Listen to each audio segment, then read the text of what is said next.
ఉన్నారు, వారితో వెళ్తామని ప్రకటించారు. మాతో సంప్రదించకపోవడం కూడా బహుశా సంప్రదించడానికి ఆయనకు అవకాశం ఉందా లేదా అనేసి అంటే ఆయన అవకాశం ఉందనే చెప్తారు. మరి జరిగిందో లేదో అయితే మాత్రం మనకు తెలియదు. ఇదొక కారణం. రెండోది, మూడోది ఏంటంటే, మూడో కారణం ఏదైతే నువ్వు ఈ అరెస్ట్ సమయంలో అయిపోయిన తర్వాత కూడా పవన్ కళ్యాణ్ గారు ఏమంటది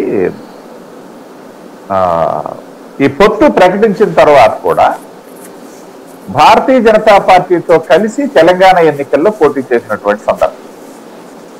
నేను మరొకసారి చెప్తాను, కన్ఫ్యూజ్ ఉంది.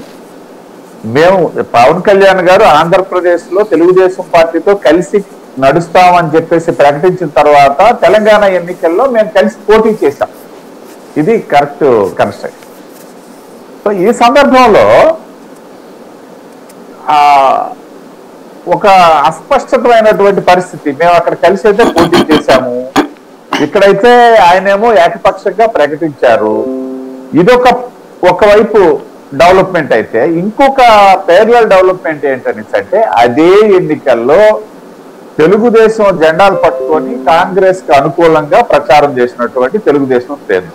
సరే, ఇది చంద్రబాబు నాయుడు గారికి తెలిసి చేశారా, లోకేష్ గారికి తెలిసి చేశారా, తెలియకుండా చేశారా అనేది మళ్ళీ వేరే అంశం. ఏదైనప్పటికీ తెలుగుదేశం జెండాలు అక్కడ కనిపించిన మాట వాస్తవం. కొద్ది గొప్ప మా పవన్ కళ్యాణ్ గారి క్యాండిడేట్స్ పోటీ చేసిన దగ్గర కనిపించిన మాట కూడా వాస్తవమే. అది చాలా తక్కువ సంఖ్యలోనే కనిపించాయి. కూకట్పల్లి దగ్గర కొంతవరకు కనిపించాయి.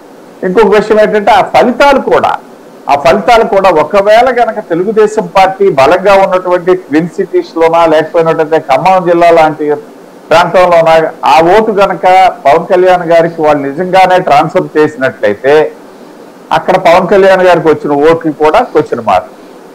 రెండోది ఏంటనేసి అంటే ట్విన్ సిటీల్లో గెలిచింది ఎవరే అనేసి అంటే మళ్ళీ టీఆర్ఎస్ గెలిచింది తప్పిస్తే ఇటు కాంగ్రెస్ కూడా గెలలేదనేసి అంటే అక్కడ మళ్ళీ తెలుగుదేశం తాలూకా ప్రభావం శూన్యమా? ఇవన్నీ ప్రశ్నలు. కాబట్టి ఇదొక అంశం అన్నమాట. అక్కడ ఏదైతే అంటే ఇవాళ చాలా వీడియోలు కూడా వస్తున్నటువంటి సందర్భంలో నేను దాన్ని కోట్ చేస్తున్నా. తెలంగాణ ఎన్నికల్లో తెలుగుదేశం పార్టీ ఇండైరెక్ట్ గా కాంగ్రెస్ కి సపోర్ట్ చేయడం అనేది భారతీయ జనతా పార్టీ అధిష్టానానికి నచ్చలేదు, ఇష్టం లేదు. ఇటువంటి పరిస్థితుల్లో మేము ఎలా కలిసి వెళ్తాము అన్నటువంటి ప్రశ్న అక్కడ ఉత్పన్నం అయ్యింది. అది వారితో మాట్లాడారా వీరితో మాట్లాడారా అనేది నేను చెప్పలేను.